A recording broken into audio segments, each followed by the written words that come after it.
Hi guys, good evening to all. एक बार फिर से आप सबका स्वागत है वाईफाई स्टडी चैनल पे, which is a part of Unacademy. So अभी जो हम लोग पर्टिकुलर न्यूज़ यहाँ पे डिस्कस करने जा रहे हैं, ये जुड़ी हुई है अगेन यूक्रेन एंड रशिया के साथ में, लेकिन यहाँ पर आपको इंडिया से जुड़ी हुई जो न्यूज़ है उसके बारे में बताने वाले हैं।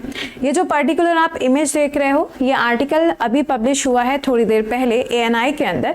आप वहाँ से इस आर्टिकल को चेक भी कर सकते हैं। जैसे कि आपको ऑलरेडी मालूम ही है, मुझे इसमें कुछ बताने की ज़रूरत नहीं है। अब इतने दिन से ये जो चीज़ें हैं ये हो रही हैं, तो डेफिनेटली यू नो। बट यहाँ पर आप देख सकते हो कि ये जो आर्टिकल इन्होंने पब्लिश किया है या फिर ये जो ट्वीट इन्होंने किया है, यहाँ पे जब बात हुई है PM मोदी के साथ में, किसकी, ऑब्वियस सी बात है किसकी, यूक्रेन के प्रेसिडेंट की।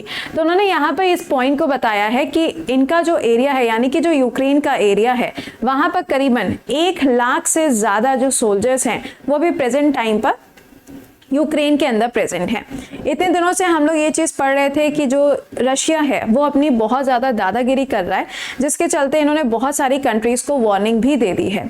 अगर हम सिर्फ वार्निंग की बात करें तो कहानी सिर्फ वार्निंग पे नहीं रुकती, बल्कि रशिया ने यहाँ तक कि वो शिप जो कि डिप्लॉय किए गए थे जापान के पास में यूक्रेन के, उनको भी उन्होंने क्या अटैक कर दिया है। थर्ड पॉइंट अगर मैं आपसे बात करूं तो रशिया ने यहाँ तक ये भी बोल दिया है कि अगर कोई भी ऐसी कंट्री है जो हमें सपोर्ट नहीं करती है तो आगे चल के उनको भी चैलेंजेस फेस करने पड़ेंगे। फोर्थ पॉइंट, यूएन के बारे में मैंने आपको आज सुबह ही बताया था कि यूएन के साथ में रशिया की मीटिंग होनी थी, जिसके अंदर इंडिया ने रशिया के अगेंस्ट वोट नहीं किया। एक्चुअली इंडिया ने वोट ही नहीं किया। मैंने आपको पहले ही बोला था कि इंडिया किसी के साथ में भी नहीं जाएगा, क्योंकि इंडिया जो है वो नाम का मेंबर है। बट अब यहाँ पर जो चीज़ है वो पॉइंट पे आते हैं, और आप यहाँ पर देख सकते हो इस पर्टिकुलर न्यूज़ को। सो फाइनली इंडिया की जो पहली फ्लाइट है वो वापस आ चुकी है यूक्रेन से। काफ़ी सारे सोल्जर्स की अगर हम बात करें तो बहुत सारे सोल्जर्स यहाँ पे यूक्रेन में इंजर्ड हुए हैं, बहुत ही ज़्यादा बुरी सिचुएशन है। बट इन सब के बीच में इंडिया के लिए जो सबसे पहली फ्लाइट आई है, आप यहाँ पे देख सकते हो कितने लोगों को इवैक्यूएट किया गया है। 219 लोगों को इवैक्यूएट किया गया है, और ये इवैक्यूएशन कहाँ से हो रहा है, ऑब्वियस सी बात है यूक्रेन से। और फ्लाइट कहाँ पर आएगी, मुंबई के लिए फ्लाइट आएगी। ये इन्फॉर्म किया गया है किसके द्वारा, हमारे एक्सटर्नल अफेयर मिनिस्टर यानी कि S जयशंकर जी के द्वारा इसको इन्फॉर्म किया गया। आपको ध्यान होगा, मैंने आपको सुबह करंट अफेयर्स के क्लास में पढ़ाया भी है कि S जयशंकर जी जो हैं वो अभी यात्रा पे गए हुए, फ्रांस के साथ में ब्लू इकोनॉमी के लिए टाई अप भी किया है।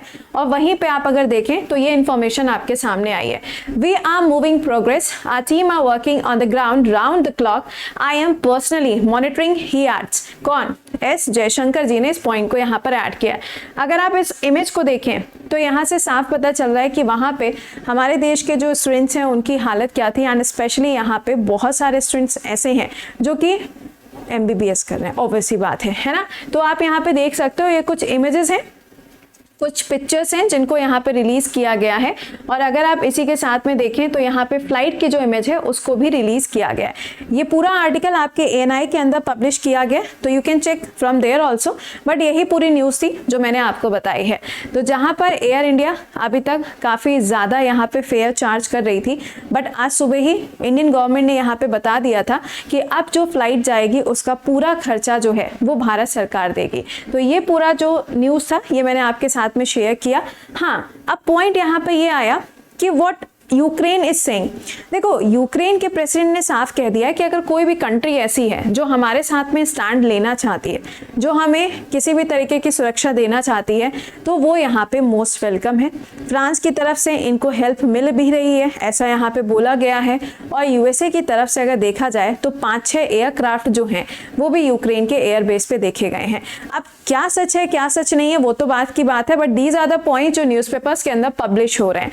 तो ये काफ़ी अच्छा मूवमेंट था जो मैंने आपके साथ में यहाँ पर शेयर किया। आई होप कि आपको इसको देख के काफ़ी अच्छा वाला फील भी आ रहा होगा।